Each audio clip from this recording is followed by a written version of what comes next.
In this diagram which you see now is the illustration of how exactly the depth of the ocean or the depth of a lake or a water body controls the type of organisms that will be found there, because we all know sun is the ultimate source of energy, but sun cannot reach into the greatest depth. If you go through the NCERT says that deep up to 500 meter, or you can say it's better up to the 200 meter or 250 meter, sun is able to penetrate and is effective.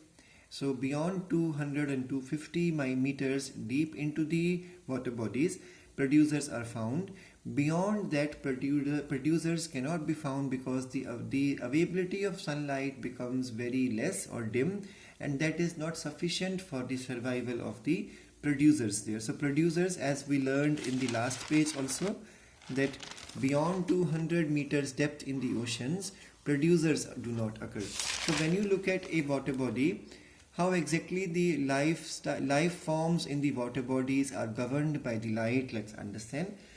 So this is the source of the light, that is the sun. Now if you look at the coastal area will have a very shallow water, that we can easily see the bottom of the lake here, but as we go into the middle of the water body, you will find the depth starts increasing, and it increases a lot and again it goes up. So this is the bottom of the water body. Now the area where sunlight is able to touch the bottom, or is able to touch the soil at the bottom of the water body, those areas are called as the coastal area. So when we talk about the coastal area, the ecosystem in the coastal area is called as the littoral zone. Now the littoral zone is the area where sunlight is able to touch and penetrate to the depth at the bottom. So because it reaches the bottom, the plants are able to even grow at the bottom. So we will have a different type of vegetation growing here, maybe those grasses which love to grow in water, and they are rooted also to the bottom of the water body. So in such area, the organisms which are found are called as the neritic type of organisms. And then as we start going deeper into the open water, now this is the all open water.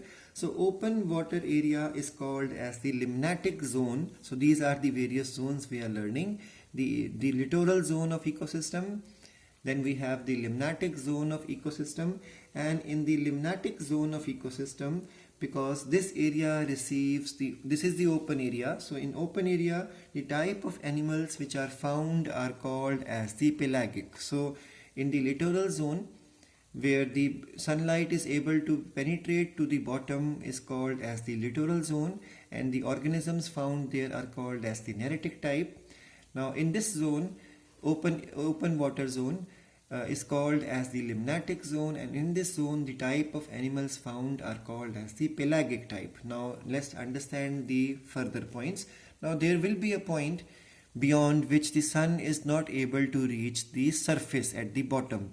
So it is able to reach here, it is able to reach here to the bottom, but from here onwards it does not reach the bottom. So this point is called as the compensation depth. At this point, this is the depth at which the sunlight is able to reach to the bottom of the water body, at the soil or at the base of the water body, and beyond this point it does not go to the bottom. So this can be called, this horizontal line is the line which represents the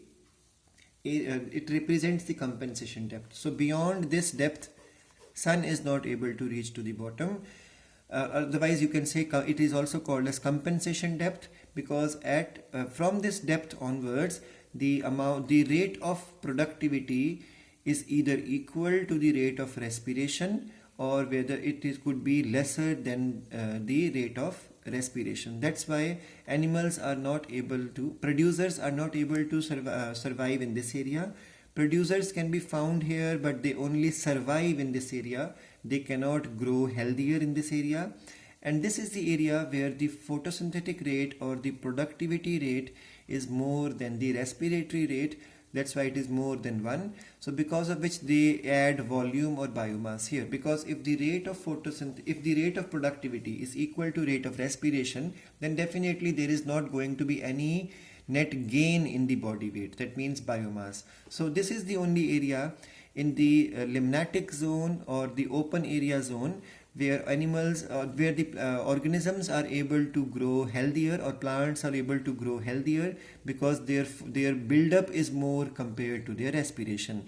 This zone is basically the one which gets a lot of sunshine, and you call this zone as the euphotic zone. Remember, in the limnatic zone, the open area zone, we have three more portions here, and then we have the bottom. So the first topmost portion is the portion where a lot of open sunlight is available, that is called as euphotic zone.